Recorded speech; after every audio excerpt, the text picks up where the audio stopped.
Boss, magre-resign na po ako sa kadahilan ng hindi ko pa po nauubos yung sweldo ko noong nakaraang buwan.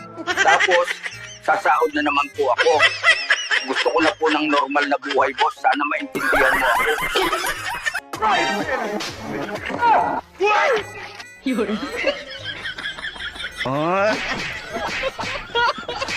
Ayaw pa.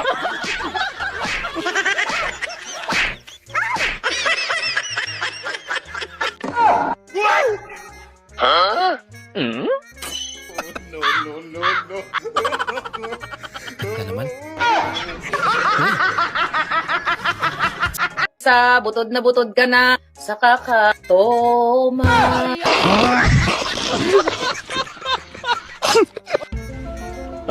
Pwede kayong magbakasyon dyan lang sa bahay. Alam ko na kung anong gawin ninyo.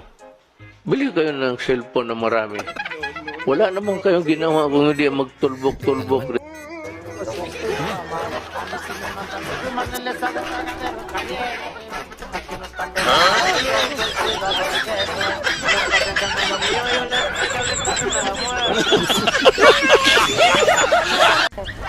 Nasabi ko na po, yung police report na yan, it's fake.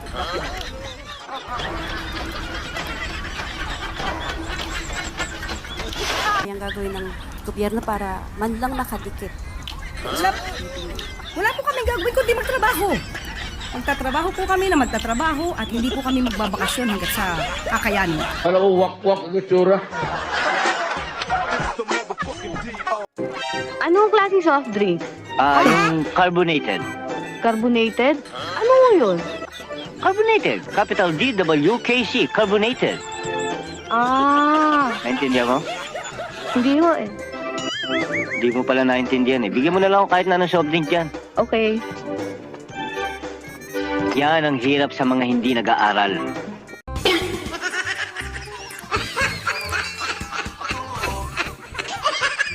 Hi guys, Pepe is here. Welcome to my vlog. Shout out sa mga trabahador na lumalaban ng patas. Bawal tayong tamarin at mapagod ang maraming politiko ang umaasa sa atin. Paano na lang ang bulsa nila pag di tayo nagtrabaho? Alright, yan po si Rizal mga guys, ang kasama ko sa vlog ko. Ay, nako. Alright, welcome back to my channel! How is your life mga guys? Kumusta kayo dyan? Kung ang maulan na araw. Ayan na po mga guys, no? Alam ko, inaabangan nyo itong Little Digong. Marami na pong nakasali dito sa Little Digong company. Maraming mga sumisingit, lalo na po itong si Rene Riquestas. Mapampanood niyan mamaya. Alright, before anything else, shout out muna tayo dito mga guys kay Ma'am Leonela, kay Sweet Love Grace, kay Ma'am Becca, kay Lenyoma, yan, si Ma'am Suraida, at saka si Aisha of Saudi Arabia. Yan, shout out sa inyong mga taga Saudi Arabia, kumusta ang buhay dyan? Ingat kayo dyan, alright. And, again, shout out din dito kay Filipina F, yan, Filipina F, yan.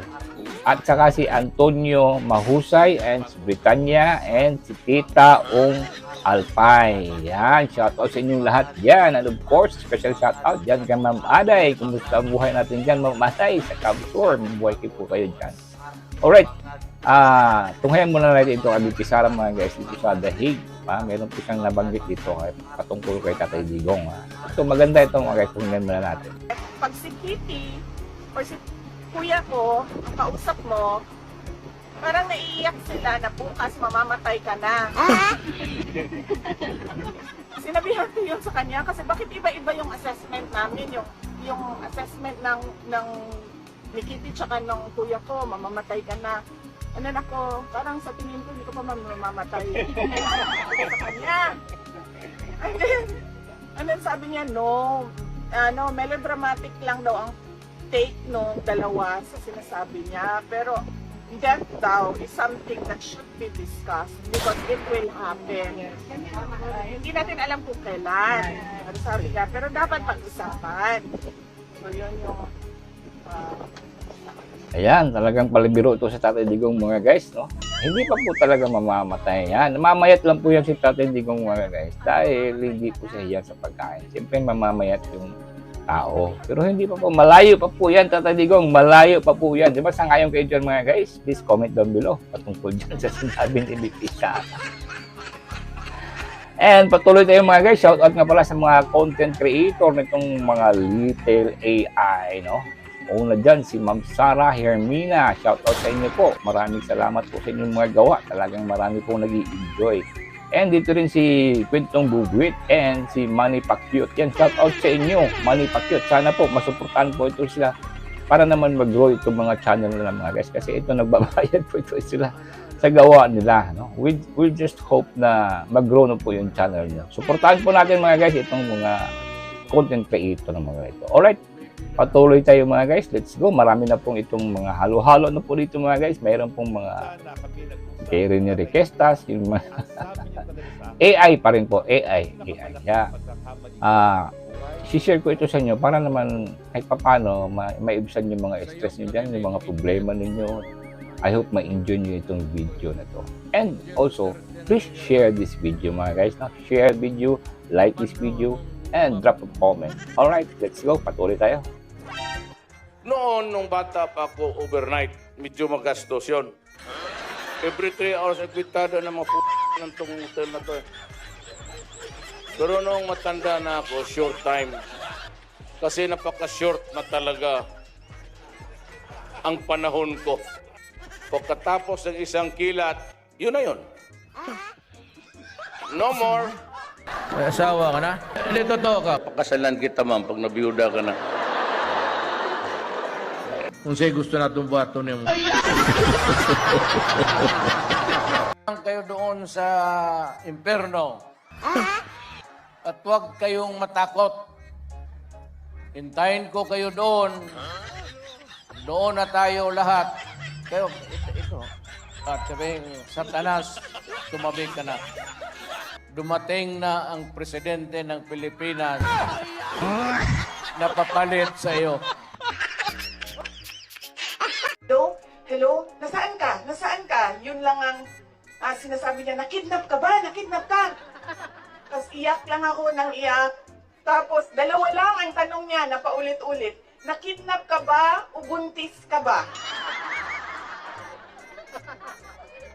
At that point na paulit-ulit na niyang tinatanong kung buntis ba ako, sabi ko na sa kanya, pa, hindi naman siguro umiiyak ang babaeng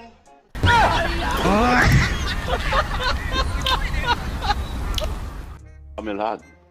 Tuloy-tuloy. Ala kami, ako lahat ang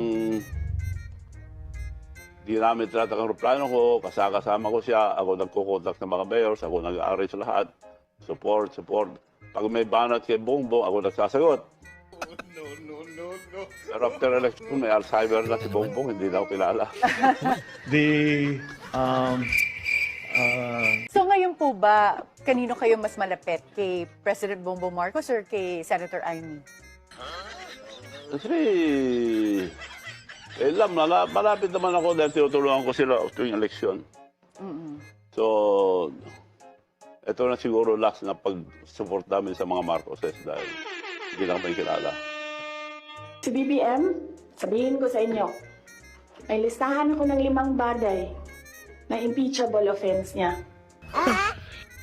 Pero sa tingin niyo, papasa diyan sa House? Of course, hindi. Kahit yung COA na mismo ang nagsabi kung ano yung trabaho niya, hindi nila tinatanggap na sagot. Kasi bakit ba? Kasi nga, sa simula, sinabi ko, gusto nila mag-impeachment.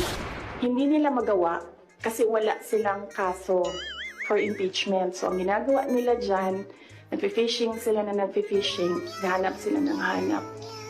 Alam nyo, before ako umupo, alam ko, impeachable officer ako. So, binasa ko yan. Ano ang impeachment? What are impeachable offenses? Ano ang pwedeng gawin mo na ma-impeach ka? Binasa ko yan lahat. Hindi ako pabor. Hindi ko gusto si VP Sara pero hindi rin ako galit sa kanya. I am performing and doing my role the best way I see fit without any fear or bias in favor or against anyone. Ito mga gigil na gigil, klaro naman na gusto siyang matanggal. sinisigaw accountability. Pero yung mga taong gusto sa kanya, sinisigaw naman yung accountability ng mga ibang nauna na bakit hindi binibigyan ng parehong pansin. Ano mang ingay yan, hindi ako magpapadala sa kanila. Bung subukan, masisira ang buhay mo.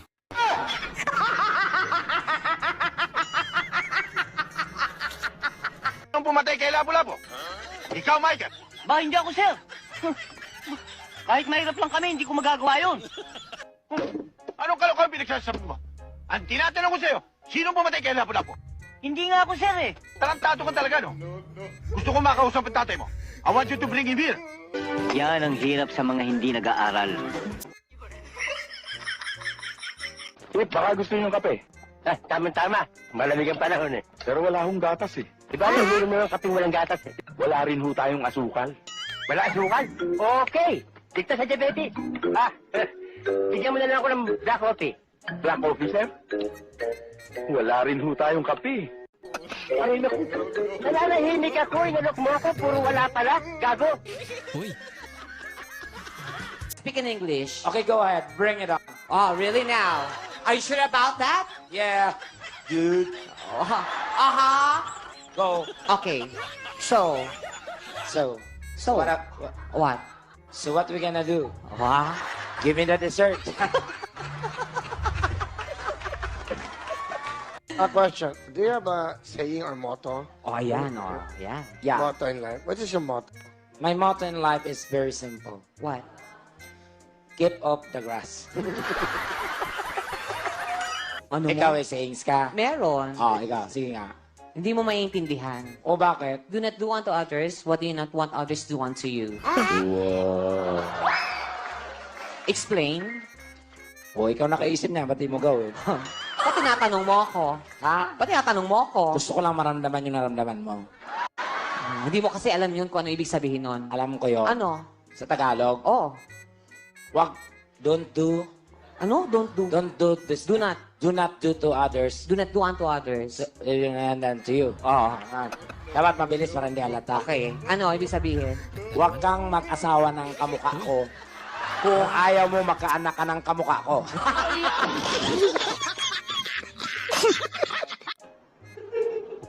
Ibaligya, kung maabot na 1.9 million, tunga-tungaan ninyo media ang kwarta. Pero kung dili ganit dawaton, iuli sa kuha, gwapo mo ting ambisyon taon ng pobre bisag. Ayaw ko balata.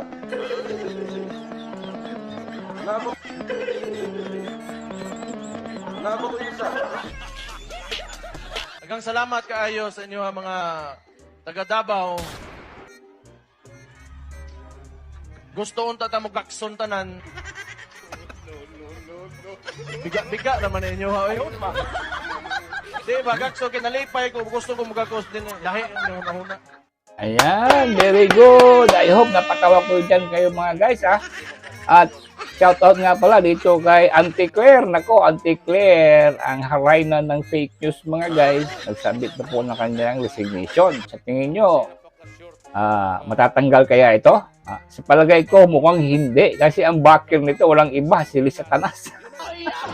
Drama-drama lang ano ng mga ganyan. Katulad din kay Bangag, di ba? Yung one time na mass resignation niya, halos lahat nabalik din eh. Pinagulo ko lang tayo itong mga hayop. Kaya shout out sa inyo, Auntie Claire, huwag kayong umalis dyan kasi mawawalan ng kengkoy. Wala na pong komedyante, wala na pong sinungaling.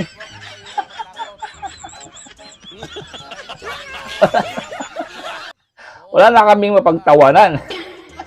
Ayun lang. Di ba mga guys? Ay nako, shout out again sa mga tao diyang laging nagsusuporta dito sa channel ko. Number 1 dyan, si Ma'am Aday, ito si Leonela, si Sweet Love Grace, si Ma'am Becca, si Suraida, si Aisha, si Filipina, si Antonio, si Britannia, si Tita Ong Alpay. Yan, palakpakan sa inyo lahat yan mga guys. And again, see you next video and just continue to pray for Tatay Digong's health. Alright, thank you for watching. God bless you all. Indeed, Auntie Claire is right. The Vice President doesn't need an attack dog. That crown belongs to you, Auntie Claire.